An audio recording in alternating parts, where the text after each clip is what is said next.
Abolish MoMA, the case of Palestine. As we watch the violence organized and backed by the Zionist state against Palestinians all over occupied Palestine, reminders are not unnecessary. We are not seeing a civil war inside Israel, writes Lana Tatur, but rather the Israeli settler state declaring war on its colonized citizens and Palestinians fighting for their liberation. Settler colonial geography is intentionally confusing.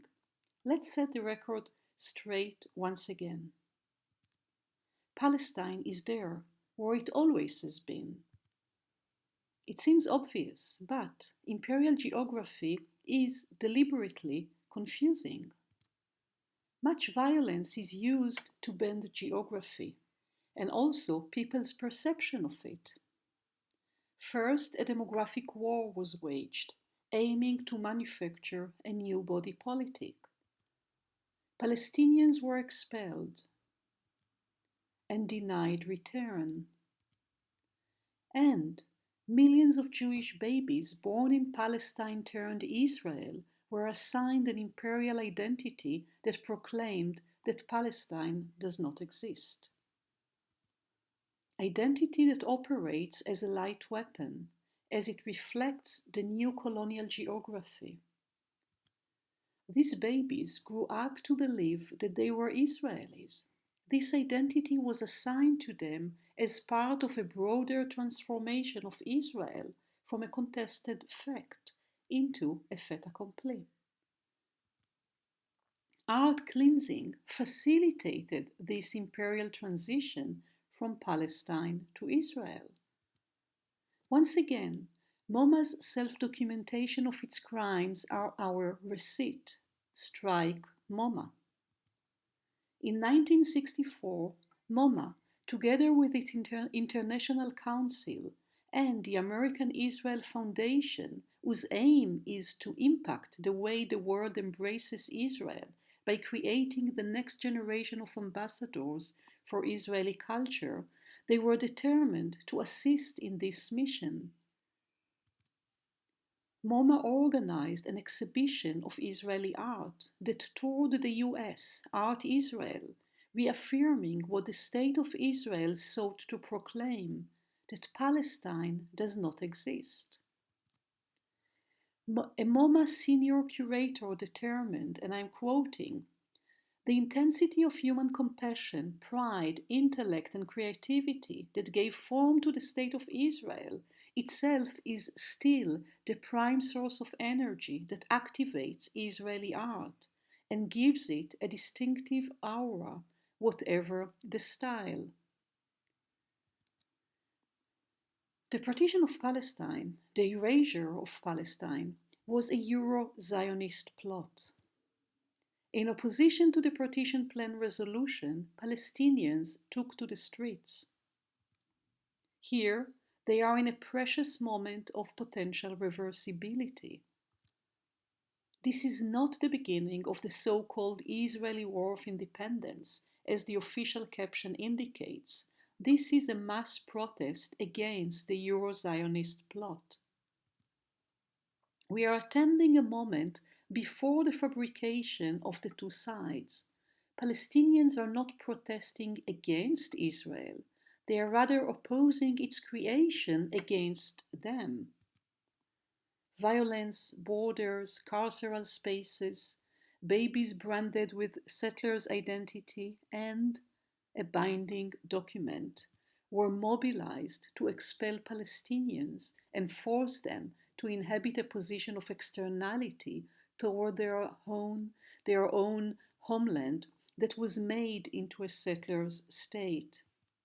Look at the document at the center of this frame, the decisive moment of the Declaration of Independence, May 15, 1948. This kind of document was recognized by international law and privileged over the pleiades of indigenous people who were targeted by it. By declaring the establishment of the State of Israel, This document actually proclaimed that Palestine no longer exists. Palestine never existed.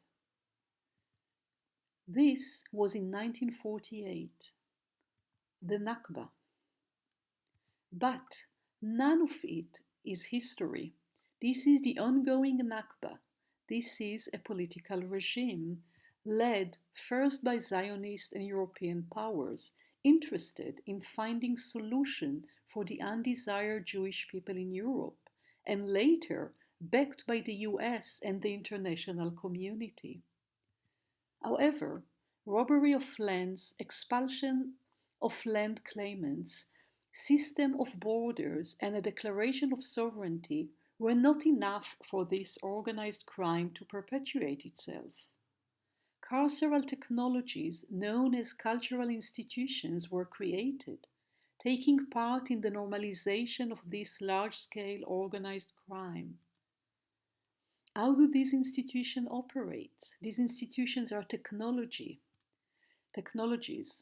They turn imperial violence into discrete objects, photographs and documents included, endow them with precious value and designate them for study, enjoyment, and display. These are the major faculties of these institutions: archives, producing, destroying, and preserving documents in service of legitimizing the robbery; museums, handling discrete objects through which imperial temporality and spatiality are reaffirmed; academic disciplines, maintaining a mandatory distance between scholars and their objects of research in a way that relegates these objects to the past. Imperialism operates through a regime of objects, objects kept apart from people and handled by different experts, objects used in and mobilized for the dispossession and weakening of the resistance of people who are directly or indirectly targeted by them. This imperial regime of objects may not seem to enact violence. However, recall, without it, colonized people could have succeeded in preventing imperial regimes from materializing and reproducing themselves. After 500 years of imperialism, after 73 years of colonization in Palestine, no one can continue to underestimate the role of the regime of objects in imperialism crime. These objects defined as private property for the benefit of the public. We have already mentioned documents and archives. Let's continue to photography and photographic archives. These Palestinians are not refugees. They are being expelled from their homes. The photographer is trained to capture history. Hence, for him, these Palestinians are already refugees. The archive, too, records them as refugees. The museum, too, shows them as refugees. They are not refugees, but rather people being expelled. They can still succeed in their refusal to be expelled. Those who expel them could still be incriminated and held accountable for their crimes. Under the regime of objects, the photographer is instructed to anticipate history and capture them as already refugees. The imperial origins of photography lure photographers to capture what is in its historical grandeur. Photographers are guided by the assumption that nothing can stop history, including the opposition of those targeted by it. The violence required to turn plunder and appropriation into history was taken out of the photographer's realm of expertise. If not, why already in 1948 would photographers have documented Palestine and captioned it Israel? History as an ideology, practice, and discipline played a major role in this organized international crime of destroying a place and substituting it with a manufactured colony. Under the imperial regime of objects, every object in the settler's colony has its own history, a history that is coeval with the history of the colony. Histories that confirm that there is, for example, such a thing as Israeli art, an object that exists independently from its role in the plunder of Palestine. In 1964, 60 years after the Nakba, during which Palestinian expellees were in refugee camps and denied return, MoMA organized the first major exhibition of contemporary Israeli art in the US. Here is the text from the book that was published by MoMA. With the help of discrete art objects, this major exhibition normalized the crime and provided the public a palpable narrative of the history of Israeli art as a matter of fact. Alongside the reification of an Israeli unique style, MoMA also approved the appropriation of the Palestinian landscape. As you can read here, he, the curator, relates these themes to the recent trials of the Jewish people and to a pervasive celebration of the Israeli landscape. At the same time, MoMA also reified a construction of the Jewish people at the expenses of a Jewish diversity that reflected its diverse histories and experiences, eclipsing those crimes that Zionists perpetuated against Jews in the Arab and Muslim world. But this will wait for another day. Let's conclude today with Salman Abu Sita on the lasting consequences of partaking in the erasure of Palestine and agreeing to its robbery by Israel. And I'm quoting from Salman Abu Sita. To bombard 2 million people in 360 square kilometer by air, land, and sea is genocide. It will not, should not be forgotten. It must be accounted for.